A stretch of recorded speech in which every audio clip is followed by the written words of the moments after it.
A quick note before we get into today's episode of Warp Factor Unknown. This is about the previous episode of the podcast, the bonus episode 1, where myself and Jacob were talking about Star Trek Picard Broken Pieces. This is specifically about the YouTube version of that podcast. When it was uploaded to YouTube, it was missing the last 10 minutes or so of audio. That issue has now been resolved, but for anybody who did listen to that episode on YouTube and was wondering why we cut out mid-conversation, that's what happened. So that is now back up there if you're one of the listeners who listened to us on YouTube. Yeah, you can go back and listen to that last 10 minutes. All we was talking about was the episode selection for this podcast, and that is where we chose an episode of Voyager. So you're welcome to go back and listen to those final 10 minutes of that podcast, or you can carry on with today's episode as we delve into Voyager. Very sorry about that issue, and hopefully it doesn't happen again.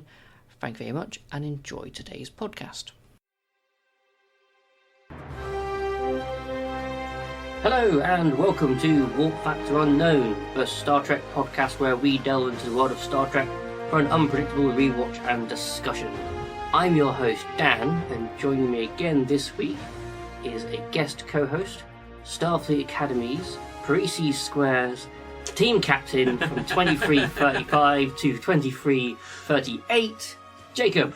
Hello, it's good to be back. Do you like my Parisi Squares? I'm trying to remember what exactly they do in Parisi Squares. Isn't it where they just combat? Is it combat or is it? It's a team sport. It's quite physical and quite violent. And I know as you as a lacrosse player, yeah, you probably relate to that a little bit. But did they ever show it? I think we definitely see in TNG some people going to play it. They're all in some but they latex suit. It, right? Maybe, I don't know. They show, because they show many other sports. Like they have that sort of the squash in one. DS9, yeah, future squash one. Yeah. And there's always one with a laser that's just a shooting. That's like a target practice. Yeah. And we do fencing a lot. We do a fair bit of fencing. Oh yeah, but that was because of Picard. Yeah, and Beverly and Anna Troy do enjoy a bit of yoga. That's true. Yeah. There's a few yoga scenes in the holodeck. Man, that is... yeah. I mean, it's the 80s, early 90s, they had to get that in, right? TNG started 89, so yeah, early 90s. Oh, okay, yeah. I'd say it was more of this thing. Anyway, we're back again for a second bonus episode of Jacob. He really enjoyed doing the first one, so we've come back, we've done another one. And today we are watching Voyager, Season 4, Episode 3, Day of Honor. We've gone away, we've watched it, and we're here with our notes. I'm going to try and test doing a new thing of an episode summary and episode recap. Intro.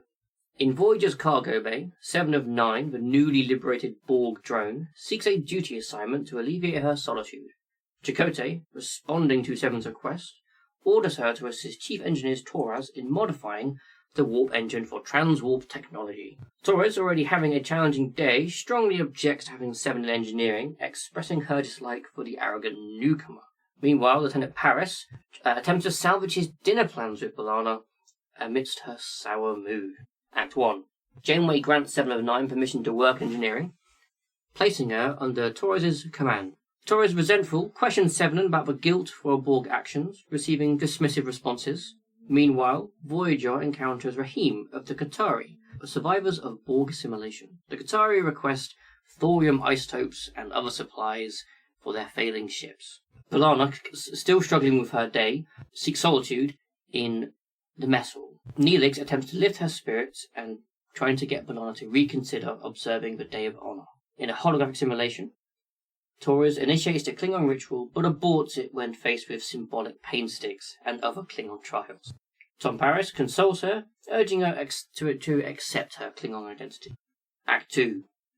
Voyager accommodates the Qatari vessels, and Rahim, the representative, appeals for more assistance during a senior staff briefing. Despite their own scarcity of resources, Janeway agrees to provide them with more food and medicine. Rahim, dissatisfied, accuses them of prioritizing their own well-being over aiding others. Neelix jumps in, defending the crew's generosity, but acknowledges their limitations. Janeway orders the supplies medicine to be delivered. In a tense encounter in the corridor, Rahim identifies 7 as 9 as being a former Borg, expressing anger and accusing her of harming his family. Tuvok and Paris intervene, and he's escorted off of Voyager. Tom then consoles 7 of 9 just after that altercation. In engineering, with Paris observing, B'Elanna and Seven attempt to test for transwarp modifications. However, the experiment goes awry and the warp core faces potential catastrophic breach. Despite their efforts to contain the situation, Torres orders the evacuation of engineering and the warp core to be ejected to avert disaster. The incident adds to Torres' challenging day. Act 3. In engineering, B'Elanna updates Janeway on the situation, damage to the impulse engines, and damage to the warp core in space. Unable to retrieve it quickly, but decides to send a shuttle. Janeway assigns Tom Paris and B'Elanna Torres to go retrieve the core. En route, Torres vents her frustrations about the day's troubles, and she plans to go to bed when she gets back. Arriving at the core's location, they discover the Qatari attempting to steal it, claiming salvage rights. Tom and B'Elanna try to disable their tractor beam, but that's met with a response with an antimatter feedback, destabilizing the shuttle's warp core.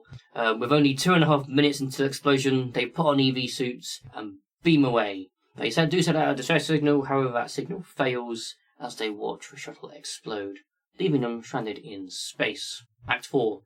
Floating in space, Tom and B'Elanna try to establish communication with Voyager using a phased carrier wave. They share a moment of lighthearted banter to ease the tension while linking their communicators. As they wait for a response, Janeway questions Seven about the warp core incident, expressing suspicion. Seven, disappointed by the crew's distrust, assures Janeway of her innocence, highlighting the challenges of integrating into human social structures. Janeway acknowledges the crew's complexity and gives Seven the benefit of the doubt. In the vastness of space, Tom and B'Elanna discuss their predicament and share personal stories. B'Elanna reflects on her academy dropout, and Paris expresses regret for not knowing her earlier. Suddenly, an iron storm hits, damaging their oxygen supplies. With both suits compromised, they face a critical shortage of air, having only half an hour left. Act 5. Janeway and Seven analyse the data in the ready room, discovering evidence that the warp core incident was in fact an accident. Ensign Vorik reports that the impulse engines will be operational within the hour. However, Tuvok interrupts with news that the Qatari's return, now in much greater number, Rahim demanding Voyager's resources and Seven's retribution against the Borg. Meanwhile, Tom and B'Elanna, running out of oxygen, share confessions and reflect on their evolving feelings.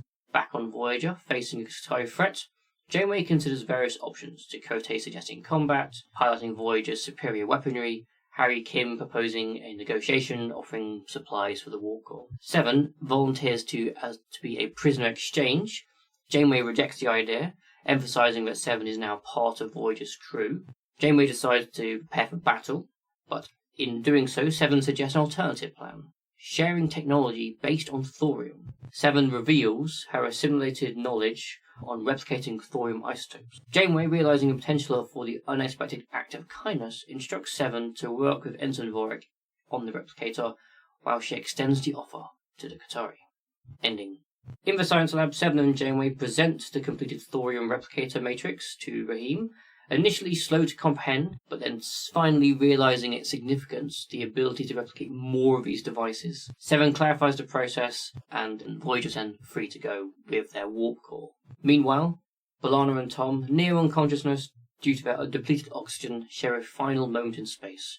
B'Elanna, admitting her perceived cowardice, confesses her love to Tom. Despite his struggles to respond, their silent embrace continues. As B'Elanna loses consciousness, Voyager approaches. Janeway's voice calls through to the communicator, Tom weakly acknowledging the pair are beamed aboard, with a smile forming on B'Elanna's face as the transporter takes them both. The end. Okay, Jacob, Voyager, one of your favourite shows. I love Voyager. A bit of a change from Picard. Are we going to have a long rant about Voyager today? Are we going to... So, I actually got one less page on notes than with Picard. Oh, good. Will point out, it's very strange switching from Picard, which is very condensed, very fast, and there's a lot going on, to something that was so slow-paced. Yeah. Like, just that first act...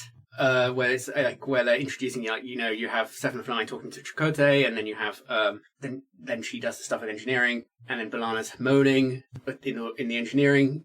It all feels very slow because of just comparison to Picard. Well, I think that's just like a style of TV. TV has changed. Oh yeah, 100% in style.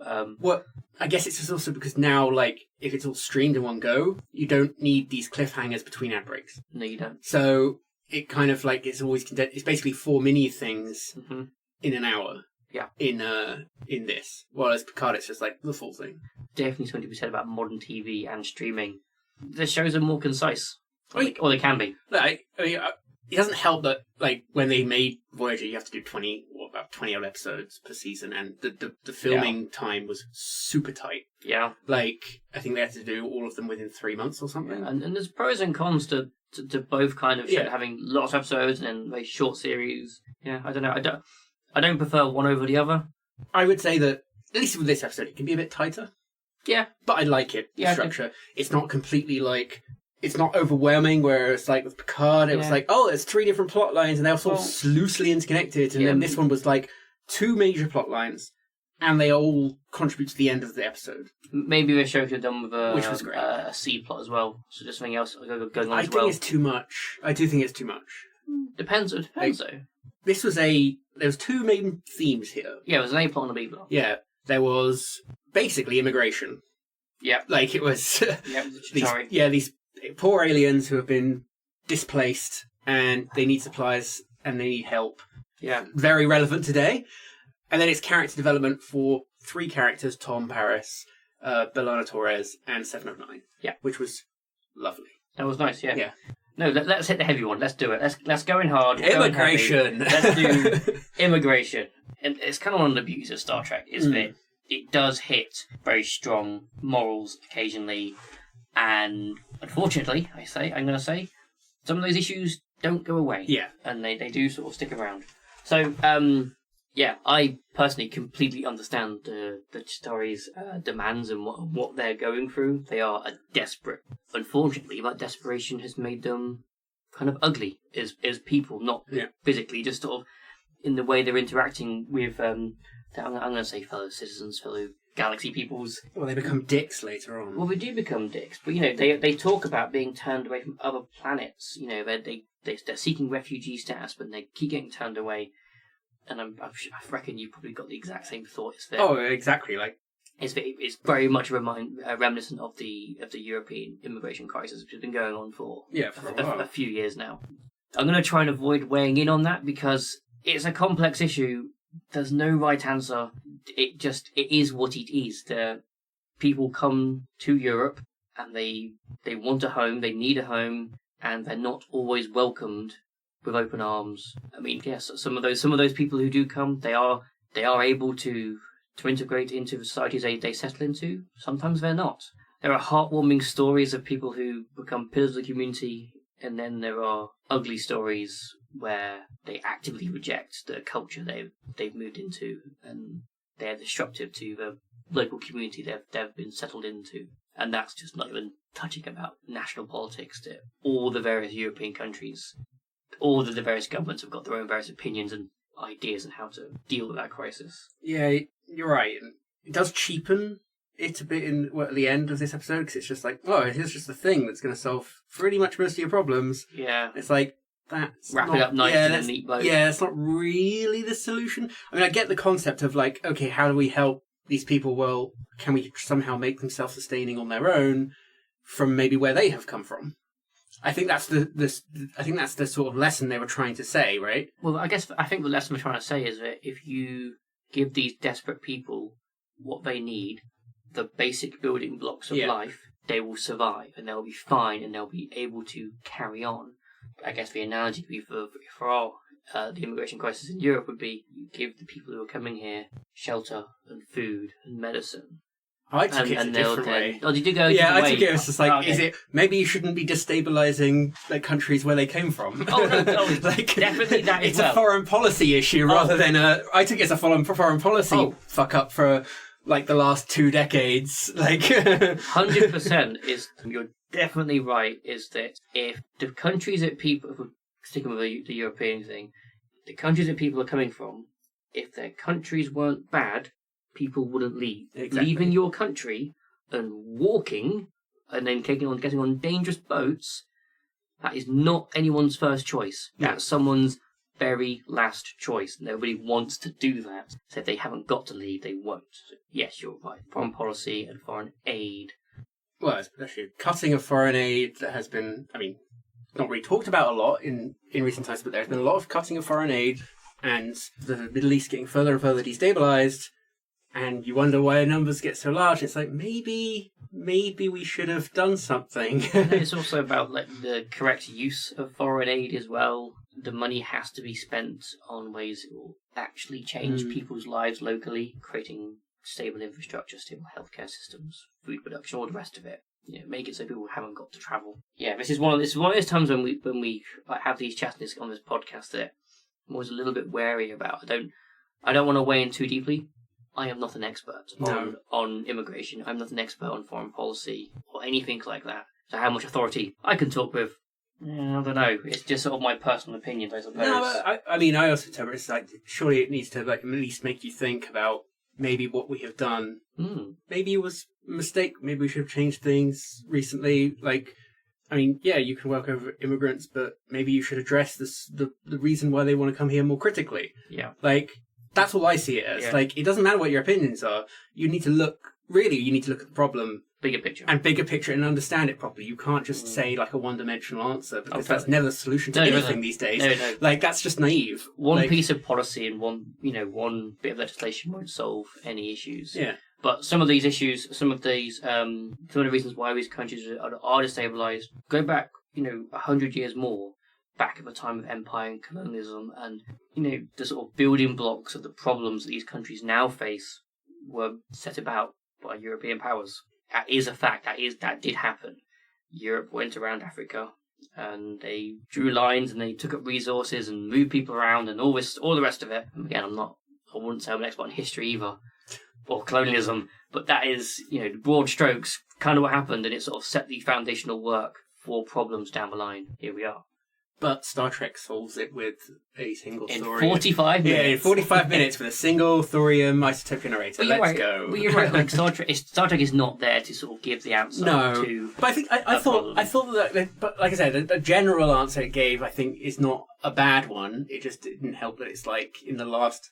Oh shit! We got 6 minutes of runtime left. Yeah. And we also have to wrap up the B story, so it felt a bit cheap. Anyway, that was like the heavy talk of the episode. You got anything more to say about the immigration thing there and that sort of theming and story? Oh no. Like it's a tough subject, but I think we covered it acceptably. As best we could. Yeah. For a couple of comfortable white guys. Yeah, who watch Star Trek in the man cave. Anyway. B plot. Okay, would you describe the Titanic as the A plot or the B plot? I would say it's B plot. I'd say it's B plot. Yeah. So that's B plot. So A plot is B'Elanna. Yeah, because I mean, more of the time is dedicated to character development. Yeah.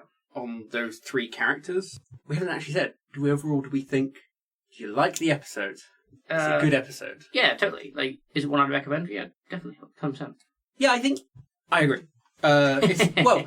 Okay, I did actually look up some of the synopses for this season around this, and I remember this was a very good season of Voyager. It was unfortunate we didn't get a few of the other episodes, because also there's the episode where the Doctor is transmitted across the galaxy to that. I like that. I love that episode. Yeah, with the other image, He wasn't even in this episode either. Robert Picardo was not in it, which is a shame. But yeah, so there's that episode in this season, and there's a bunch of other ones that really were engaging. For me, I think when I was watching Voyager originally, this was a good inflection point in the series where it really picked up. Because I remember before this episode, I thought B'Elanna was just annoying.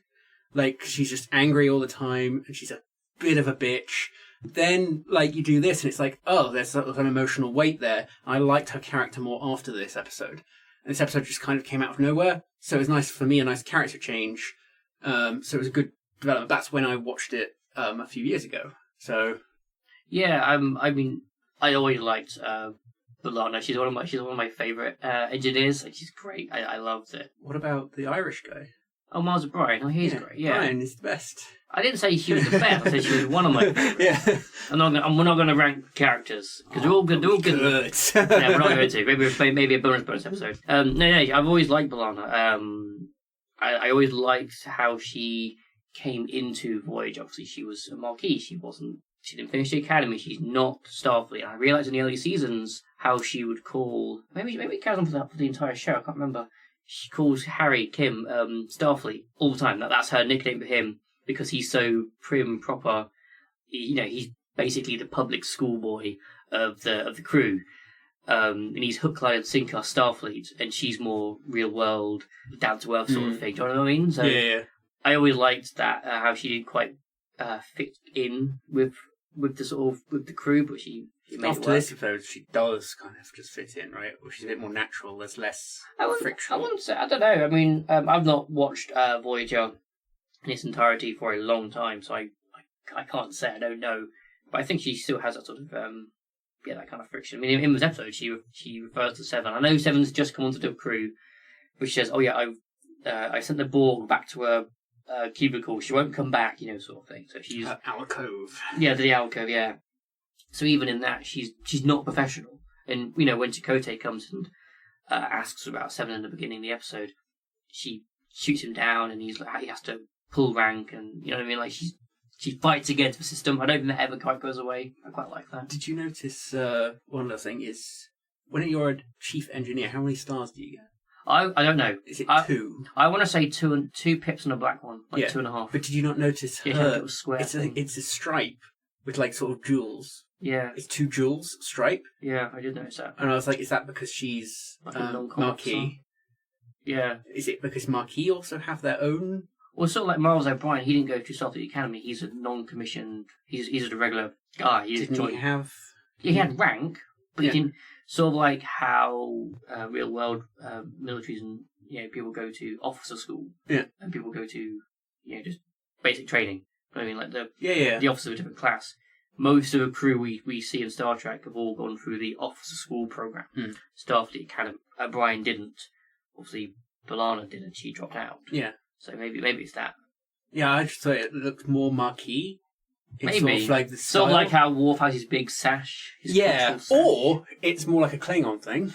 Nah, I don't think because the place. She's only a half Klingon. It is like a ranked notion thing, isn't it? Say in the comments below. Yeah, because we're obviously not that nerdy about Star Trek. Yeah, I'd like to know what the source of that is because I didn't notice it on Chakotay. He was a full officer in Starfleet. Then he left and joined a Marquis later. Yeah. I just thought it was a neat little Easter egg thing there that I didn't notice before. Easter egg. Good word. There was another Easter egg in this episode. Oh, yeah. Do you know what it is? No, go on. You should know this because just last night you was watching a movie. Oh, First Contact. Okay, there's an Easter egg. Towards the end, I only watched the end. Okay, well, you may still have caught it then. The EV suits that Tom and B'Elanna are in, they're the same EV suits from First Contact. Yeah, okay. Exact same prop. That's near the middle of the film, right, there, so I didn't... Yeah, okay, interesting. Because I've not seen that film in a while, and I was like, I've seen those before. They're just redoing assets. Yeah, of course. The film must have been shot around that time, and we have these props. Let's read them out. Yeah, that's a good point. Actually, I was watching First Contact. I was thinking like, Voyager. This episode of Voyager must have been filmed around about the same time. Yeah, right? Voyager and DS9, like they were always sharing sets and props and stuff because they were being filmed at the same time. So same with the TNG movies. Maybe some of the Borg drones, same outfit between things. I wonder if the same Borg has been in 100%. multiple shows. 100%. Same with the Klingons as well, like the makeup and the armour and stuff, like the actors. Yeah, sure. Well, like Gowron, for sure. Well, not Gowron. I mean, like... He's my favourite Klingon. He's everyone's favourite Klingon. He's got a good stare. Yeah, I mean, like the background sort of Klingon warriors. I've got a couple of light notes, little inconsequential things I just noticed about towards the end. When the shuttle's about to blow up and the computer's you got 2.5 minutes. That's actually quite a generous amount of time for them to... And they have to put on these space generous suits. Warning. Yeah, and then usually it's instantaneous. Yeah, exactly. It's like, oh my god, we gotta go. And I was like, surely there's a better protocol for a quick escape of a shuttle. Why can't they beam into the suits? That was exactly it. Yeah. Why can't the emergency protocol be we gotta evacuate, beam out, and it beams the suit onto the person. Boom. Yeah. Yeah. That would have made sense. That would have made sense. It's because they didn't have Scotty to do it. Right? Yeah, you just didn't think about this stuff. Yeah. Okay. Or Mars O'Brien. O'Brien, he's very good with the transport. He would have done that. Super resourceful. Yeah. But is that question is because you can't beam on a beam? Because you'd have to beam on top of you're like same too big space? between you and the suit. And then you'd blend into the suit. Maybe that's why. You have to beam one after another. Or also have so we've seen in other sci-fi shows where the suit is kind of hanging up in a wardrobe. Yeah. And you kind of step back into it and sort of zip up. And, yeah. So it was in a footlocker.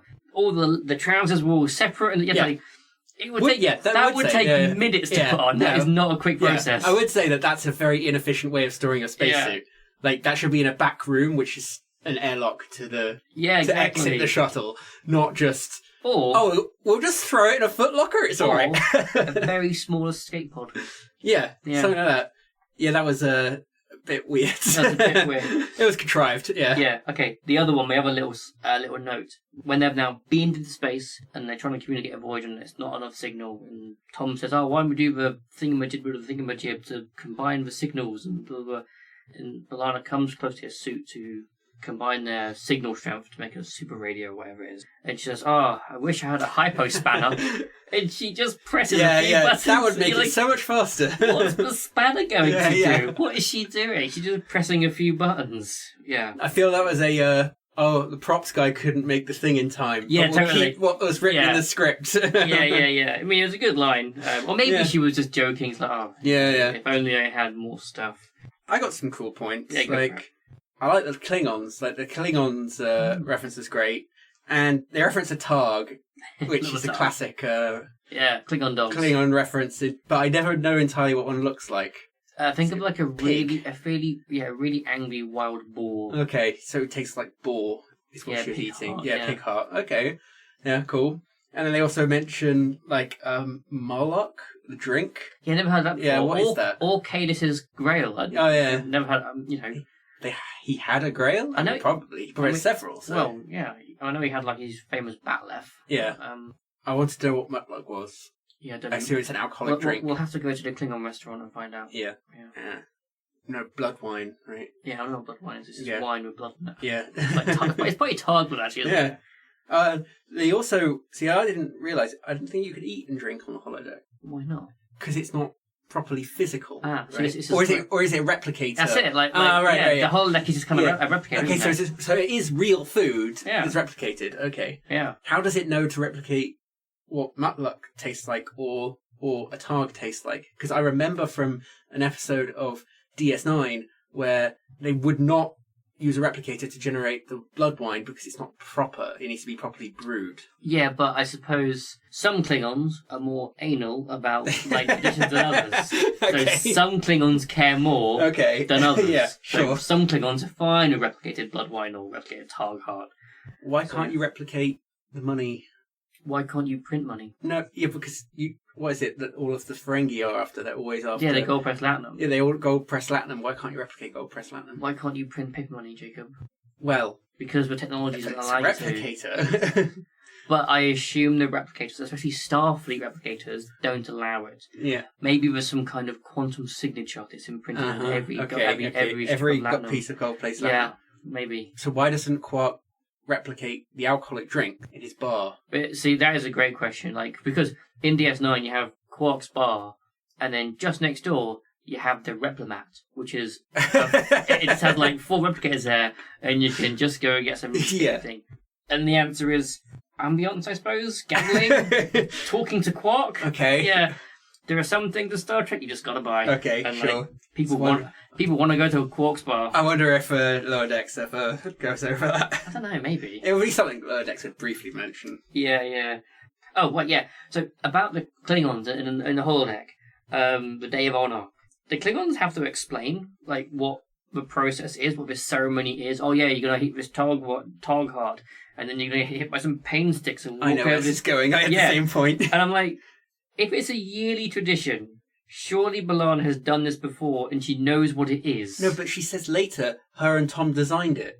Oh, did they? Yeah. So it's like... Yes. You know exactly what happened. Exactly. So she's surprised. Yeah. I mean, I'm going to let it slide on TV. Yeah, sure. But, you're right. They say literally in the next scene, why did you run away? When she's mopey in her bedroom and Tom comes by, they're like, we spent it designing together. So it's like, okay.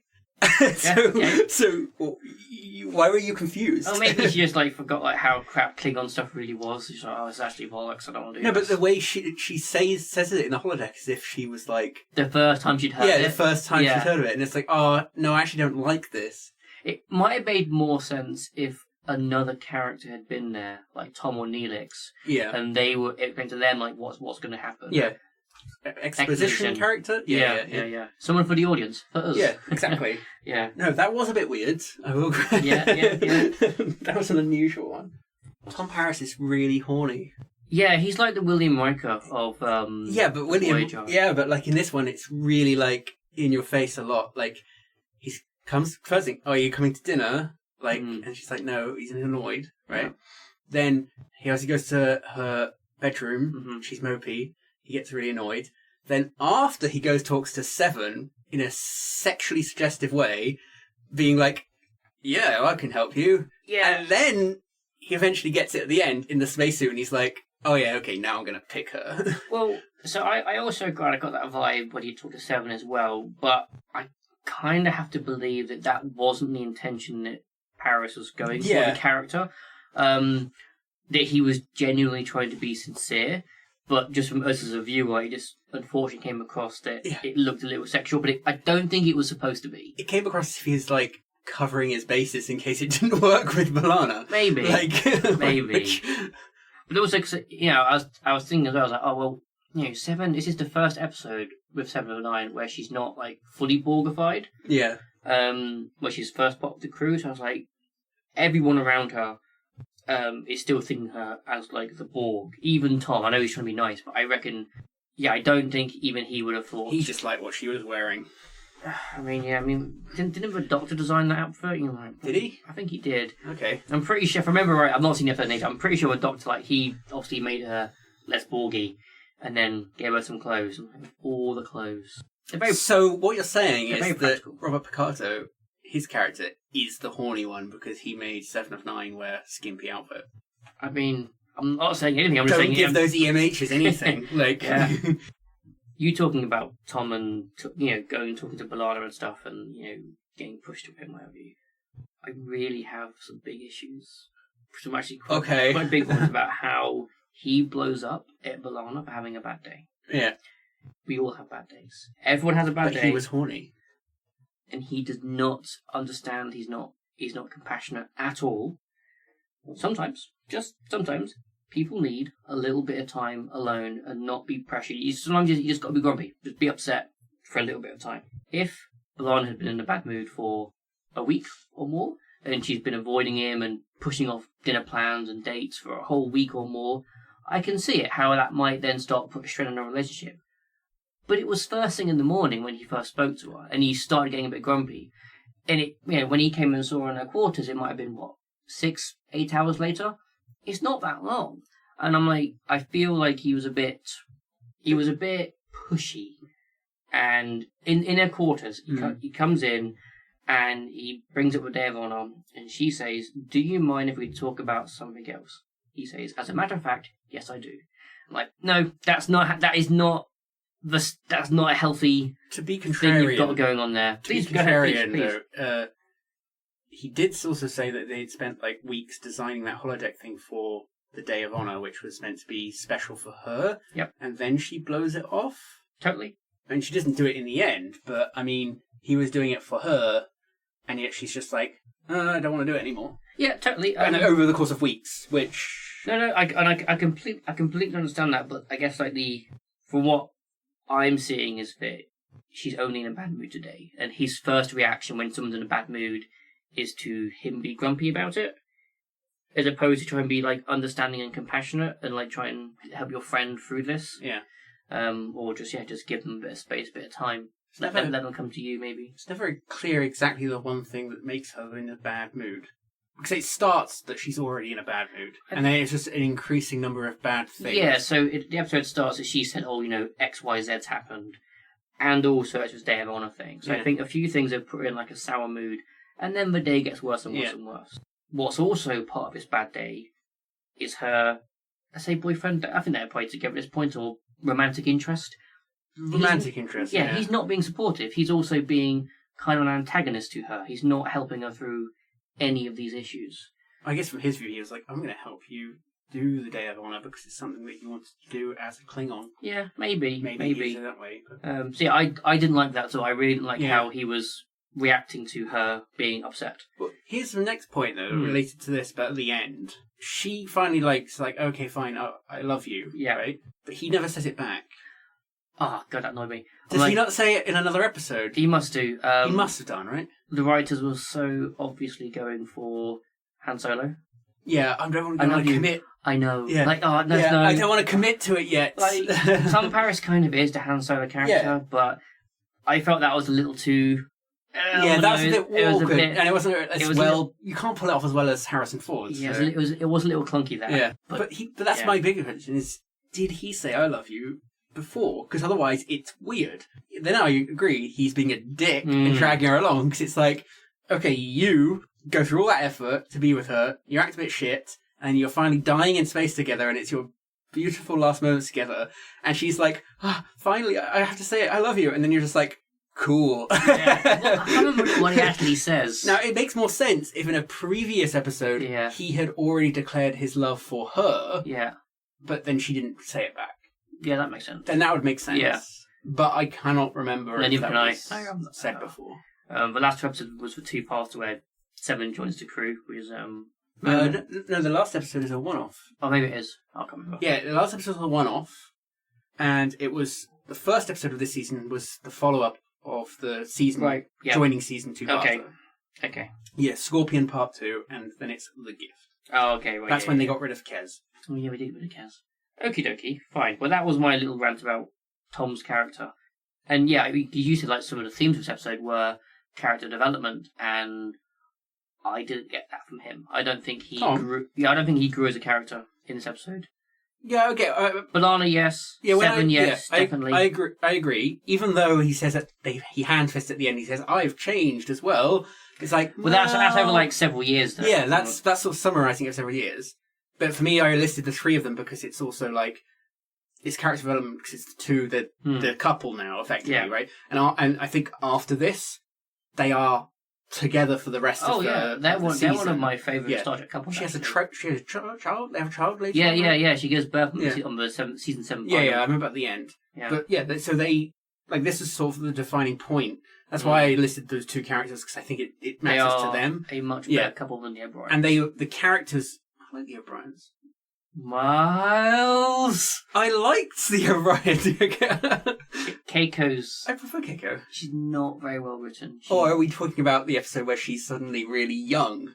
It's an episode in DS9, or is it TNG, where Keiko gets de-aged, and then Miles O'Brien has to uncomfortably do scenes with a child who is meant to be his wife. Yeah. That's in TNG episode. I remember. Yeah. Sort of throughout DS9 particularly, she's quite inconsistent in when she's around, and then when she is around, it never comes across as being like a healthy relationship. Okay. Well, I won't get into it because that's a separate episode. Yeah, if we get a DS9 Miles O'Brien episode, then we'll. I think after this, I definitely like the characters much more together. Both. I think both characters after this point get. I think Tom more. I like Tom's. Yeah, they get better written. Yeah, because like I said before, I just thought Balance was just a bit of a bitch, and then after this, it completely changed. So I think I'm a bit different. I always liked Balana all throughout the Voyager. Oh, she's just always angry. Tom was the one to grow on me. Yeah, I didn't always like that sort of roguish character they were doing with him. That's when they get rid of it after this, I think. Right? He's no longer the rogue. No, he kind of settles down, I suppose, with his girlfriend. He does more like Captain Proton stuff, doesn't he? Oh, I like that. Yeah. I like that. I like the episode with Captain Proton, and he invites 7 of 9 along, and he has the robot, the big 1950s robot, and she goes, "I am Borg," and just pulls out of the wires from his chest. I like it. And she immediately ends the program. Right. Sort of early-ish in the episode, Neelix offering support to Balana, and she's, such a good offer, thank you so much, even though she doesn't want to take him up on it, being that pressure valve. It is a nice gesture. I am 100% certain that Neelix could not follow through with that offer. No, he's too nice. No. Neelix is a very emotional character, I think, and he quite often has his own problems and crises. If he's having a bad day himself, or his various stews and cheeses and whatever are all going awry in the mess hall, and Balana comes in and starts ranting at him, he couldn't take it. Why is he not more upset because Kess has just left? Also that as well. Like, it's like, just, brush it under the rug. Yeah, totally. So I don't think Neelix would make a good counselor, I think, is kind of what I'm saying. Maybe they were trying to do a Counselor Troy thing, but... Well, he was the emotional support. Yeah. No, it's like the morale officer, wasn't he? Yeah. Which that definitely seems like a made-up title. Remember the episode of TNG where Picard's stuck in a lift with kids? He makes out one kid like... Is that Picard Day? I don't think it's that one, but he's stuck in some lift with some kids. And he's like, oh yeah, you're my first officer, and you're my chief engineer, and you are chief of radishes. Because we're doing like science projects, and the kid grew like some radishes, and that's Neelix. You're morale officer. Yeah, we'll just give you something. Yeah, something. Yeah. Yeah, I'm happy. Yeah, so it was nice by Neelix, but I don't think he could follow through with that long term. I like his blood pie that it looks like it's made of sweet potato mash. I thought it looked more like it was like a giant pot of hummus. Really? Like red pepper hummus. It didn't look as smooth a texture to me. It looked a bit more like mashed potato. Yeah, with some like oyster shells in the top. Maybe, I could see Klingons eating rocks. Yeah, like a garnish. Yeah. If we're gonna mention characters with brief appearances. Harry Kim has one line in the entire episode. He does. Got to have that contractual minimum in there. I've written down what he says. But we don't have that much thorium to give them. Towards the end. No, he does suggest about why don't we negotiate with them. Does he really? So he's got 2 lines. Yeah, he's got a few more. He's got 2 lines. Yeah, okay. But he's not much. He hasn't got much. Yeah, I mean, I don't mind, but the problem is, it's just. Like, at least with Robert Picardo, they were like, okay, you're just not in the episodes. Well, obviously, actors have got, they've got contracts and they must be in X amount of episodes, so just give him one line. Yeah, but it feels a bit... It does feel a bit... Especially that particular line. Yeah. It's especially because then the camera cuts to him, and it's just him, and it's just... I do kind of like that because, he's an ensign, and he's the most junior person on the ship, the entire ship. Yeah, why are we listening to you? Go away! Yeah, basically, and he's just chiming in with the big boy talk. Yeah. Like with senior officers. You should not be talking. Janeway should just turn around and shut up, Kim. Yeah, he should be he should be the shut up Wesley of Voyager. Exactly. Shut up, Wesley. Warp core rejection.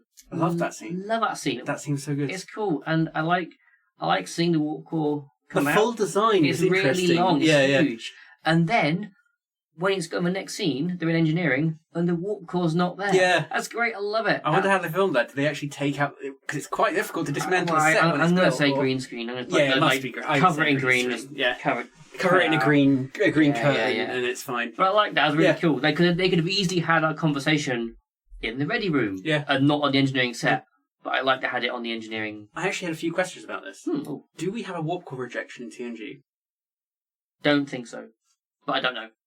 The only thing I can vaguely remember is, that, at least in the Galaxy class starship, is that it's kind of like a hatch where it comes out. That's the only thing I can think. It must have been ejected, because they would have... A warp core accident is classic Star Trek. Yeah. So it must have been ejected at some point. I just thought it just plops out the back. Like a turd. I know, obviously, in Generations, the film, Yeah. when the Enterprise D crashes, they don't eject the warp core, they abandon the warp drive section, and everyone goes to the saucer section. Yeah. So I get it that if you've got more time, you just abandon the whole half the ship. So you don't need to eject it. But then, again, sent back to the EV suit thing, it's surely it's quicker to just, eject the warp core as opposed to evacuating half the ship. I assume you can't beam the antimatter. I mean, they did say with this warp core that they were trying to tractor beam it, and it was unstable. So maybe transporting it with transporter would also be unstable with the warp core. Or it's you can't replicate dilithium crystals. Also, that. So you probably can't beam dilithium crystals. One bit with the warp core ejection though, it looks longer than it should be, right? It's very tall. Yeah, it's very tall for considering how thin the section is at the back of the ship. Obviously, it goes further up and obviously connects. It just looks a little bit long. Yeah. So the scaling is a little bit funny to me, but I love the design and the intricacies, and that actually 2/3 of the entire tower is part of the connection to the engines. Yeah. And then only the top bit is in engineering. Well, no, it's the middle bit. It's like there's a bit above. Oh, because it's quite a long blue bit. And that's what you see in the engineering. Yeah. And I was that's good design. Yeah. It's all like kind of the warp drive. And I want you as our resident scientist. Now, if I remember rightly, you said in the last podcast you said you do particle physics, but like practical experiments. Yeah. Okay. So you've done scientific testing and scientific experiments in your career. Yeah. Yes. Okay. Transwarp experiment they were doing. Okay. And they just go, let's make a transwarp field with everything that was made up. No. Obviously, it's all bollocks. It's all like technobabble. I'm talking more about how they conducted the experiment. They went from, we have someone who thinks they know what they're doing. Yeah. Let's do the full final experiment. Oh, very risky. Yeah. Where's the theory in the paperwork? Where can I do a simulation on the holodeck? Oh yeah, they would do simulations. Like, 100%, surely there is weeks of work. Yes. Before you even touch the control panels. And even basically just like, I mean, they do say that we'll just open a brief window, right? Yeah. But like even that, like you would do even build up experiments to get there. Totally, exactly. They put too much trust in Seven just being able to be like, I can do this. But like, considering the risks around losing the warp core, their only source of propulsion, haven't got a spare warp core knocking about. If they break it, they're properly screwed. Look, even if you had done that, even if you were in the Alpha Quadrant, oh man, they would have been reprimanded quite heavily. Yeah, that was like that's a very risky thing to do, even in the Alpha Quadrant, and you're in the Delta Quadrant, and you're stuck, and you're being like, we're gonna do this really crazy experiment with the warp core. Yeah, can't build another one, but we're gonna do it anyway. Yeah, totally. And it almost blew up. Okay, that's. Somebody would have been fired. It definitely feels like a disregard for a scientific process. Somebody could have been fired because the result of that would have been you could have blown up the entire ship. And they almost did. They almost did. And everyone would have been dead. Yeah. So I mean, also because the shuttles have little warp cores. Yeah, do it on one of those. Move it really far away and do it automatically. Do it remotely. Yeah. Like use a drone or something, and then you just test it there. Yeah. Why are you doing it on such a large ship? Or the holodeck. You do a simulation on the holodeck. Yeah. Just ranting about that. No, that was complete. Yeah. Love ranting about that. Right? When Voyager enters warp speed, it's nacelles going to a V position. Yeah, talk to me about it. It's a great scene, but why does it do that? As far as I'm aware, and I think it's a fan theory, I don't think it's canon, but I like it. Do you remember the episode of TNG where it's like season 6 or season 7, and there's kind of like some eco terrorists, and they blow up a bit of space. They're like, warp travel is damaging subspace. Yeah. It's creating impassable regions of space. Yeah. And they have to, one of them blow themselves up to create this massive environmental disaster in a part of the galaxy. At the end of the episode, a directive comes down from Starfleet saying, okay, yes, this is actually a problem. All ships are now limited to warp 5 until we can solve it in that particular region of space. Yeah. Unless there's an emergency. And then it's basically forgotten about in Star Trek ever since. It's never mentioned again, and all the rest of it. The fan theory is that the Intrepid class was a direct response to that. That is a prototype for a new kind of warp travel which mitigates that kind of effect. Okay. I'm like, it's a bit of a stretch. I love it. It is a bit of a stretch, like just changing the geometry from there to there. We assume it does something else. Kind of like, I don't know, putting a filter or something on like an ICE car engine. I don't know. I'd like to know the choice of why they decided to do it. Like, is it because like you just didn't want to have a stationary picture of like in TNG? You'd just be like, oh, you just look behind the Galaxy class and it just goes. Like, what's the? It was cool. Like, it's a nice feature. I like kind of like how the X-wings kind of like lock S4 and attack position. I'm wondering if that was the influence. Yeah, maybe. Like, it does just look cool. Star Trek Phantom Menace must have just come out. Star Wars. Sorry, that's season 4 though. Yeah. So So this would have happened before Star Wars came out. So yeah. But it's a nice theory. I like that fan theory. I think for me, that's one of those fan theories that I'm going to take that as canon because why not? Unless something better comes along. I like that one. Yeah, so do I. It's cool. But the Intrepid class, my favourite starship. I was actually going to say I think it's also my favourite. Intrepid. I do like the Galaxy class. It's okay. My problem with the Galaxy class is it's a little It's very 80s. It's more like where the bit of ship in between the nacelles at the back. It's very like thin and it doesn't quite sit right with me. I like all the other ships. I really quite like Starfleet, Starship designs. I like the Constitution class and all the rest of it. But yeah, Intrepid, I like it. It's kind of sleek. It's kind of punchy. I guess because you don't have a civilian population on board, I guess, right?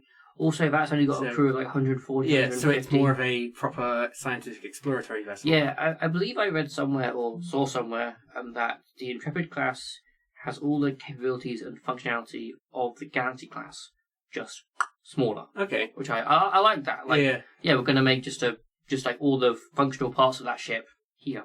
Yeah. And it kind of shows because, like, the conference room and the mess hall, it's all smaller. Yeah, it's more compact.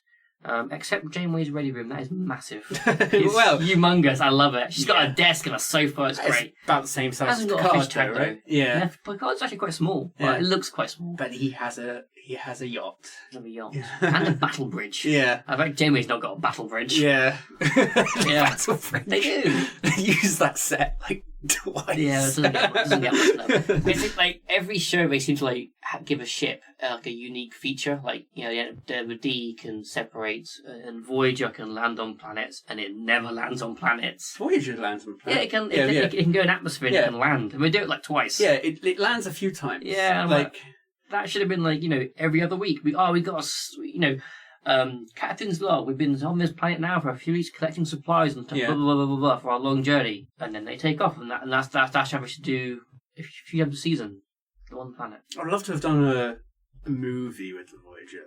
Oh, man. Or a DS9 movie. Yeah. It's just, or an Enterprise movie. Yeah. More movies. More movies. No, but like the Voyager ship, it would have been like, doesn't Picard Season 3, they show it?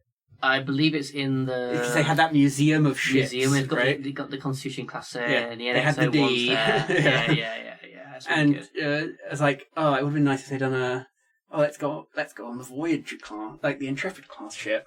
And, and that would have been cool, because like... And they could have done it in the middle of the run, like in 99 or whatever, 90 or 2000. You remember the episode Year of Hell, the Voyager episode?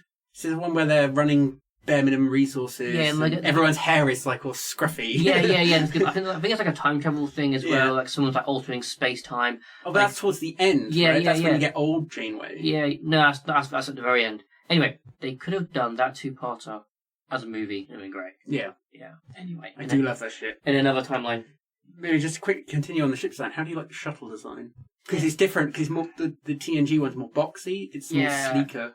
It's alright. It's a little small. It looks like an insect. I don't love it. It looks a little bit like a mini dump truck. If that makes sense. It doesn't feel like it's the full... It's alright. It's fine. I would disagree. I like it. It's kind of sleek. It's nicer than the TNG one. Yeah. I prefer it to the TNG one. But I definitely looks better than the original series one. Yeah. Man, I also, the contrived scene where they're like, we're just going to fly the Cochrane that we have. Not the special shuttle one that can go to he was working on. Have they built that yet? I assume it was built at this point. Well, yeah, I mean, if the Delta Flyer was around at that point, Delta Flyer, they would have used that. Yeah, of course, but they just... Do you know what else they have in Voyager's shuttle bay, which they never use? It's in like episode 1, and they never use it again. Neelix's ship. Oh, really? Neelix has like a little ship, which that's how they first meet. He's like a little local traveller or whatever. And he's like, can I come aboard? He parks in the shuttle bay. Never used.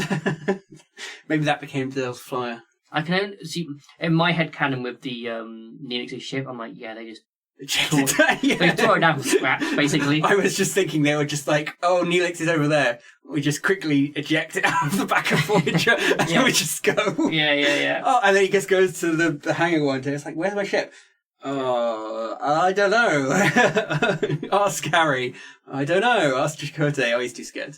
One last thing to mention, and then we can do our last little review. At the very end, just as Tom and B'Elanna are going to get beamed up, and before Jamie sort of calls in, you can see Voyager reflected in the visor. Yeah. Lovely shot. That was Love a great shot. I also had the same note. Nothing to say, just like that shot. Exactly the same note. Good. My only thing was, how do they do it? I think it's green screen. If it was a model, that would also be pretty cool. It could have been a model, yeah. Yeah, great shot. Loved it. You didn't need to see Voyager. Yeah. Let's wrap up. final thoughts, feelings? Did you like the episode? And then give us an IMDb rating. I really like the episode. It's not my favourite Voyager episode, but it was a good pick. It's much better than Picard. I liked how it was very streamlined. Story was very tight.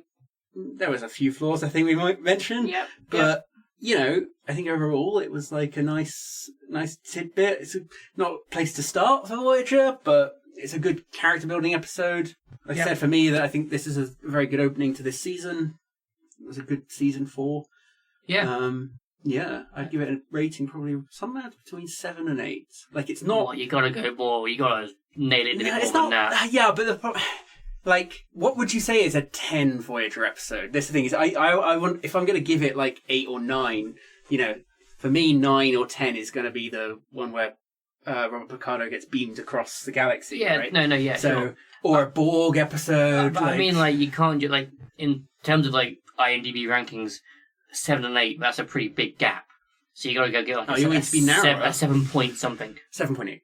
7.8. Yeah, So get 7.8. Cool, pretty high. Yeah, I'm gonna come down, like, kind of like the same sort of final thoughts is that, yeah, it's a good, solid episode of Voyager. It's really good. Not the best, I don't think. A few little points I didn't like about it, but that's fine. Things I can live with. Agree. Yeah, not one I would give to a newbie to, like, here, watch this one, because it's kind of still introducing 7, and I don't think it's the best way to do that. I don't know. Well, it's also a character development episode. You can't start with that. Yeah, I you suppose. need to have the prelude to really go there. But yeah, I think I'm going to go sort of smack bang in the middle. I'm going to give it a 7.5. Like, solid, good episode. Yeah, liked it. Let's find what the actual IMDb rating is. I like that we basically spent the entire episode talking about other things than... I think we spent more about things around the episode than on the episode, because when it's good, it's hard to point out flaws, but... Well, this podcast is not about pointing out flaws. Yeah. If they're there, we point them out. If we love it, let's just gush over an episode. IMDb rating for Day of Honor, 7.3. Not too bad. Not too bad, pretty good. Yeah, not too bad. It's a good rating. Yeah. It hasn't got many ratings, only 1.8 thousand people have actually rated that, so not a huge number. IMDb's not perfect. Who knew? I don't think we've ever said on this podcast why we do this rating. It's because Tom, he, as a rule, will not watch TV or movies that have got less than 7 on IMDb. If you mention a show to him, I told you I want to come watch this movie, or do you want to come over ours and watch this TV show, the first thing he'll do before you finish talking is on his phone, IMDbing. And if it's like 6.8, no.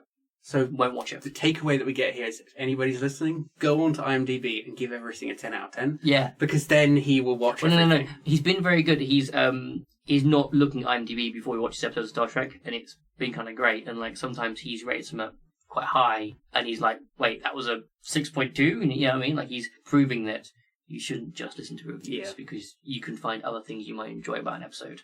It isn't just in a number. But yeah, that's why we do it. Thank you for listening to Warp Factor Unknown today. I've been your host, Dan, and I've been joined today by our guest co-host, Jacob.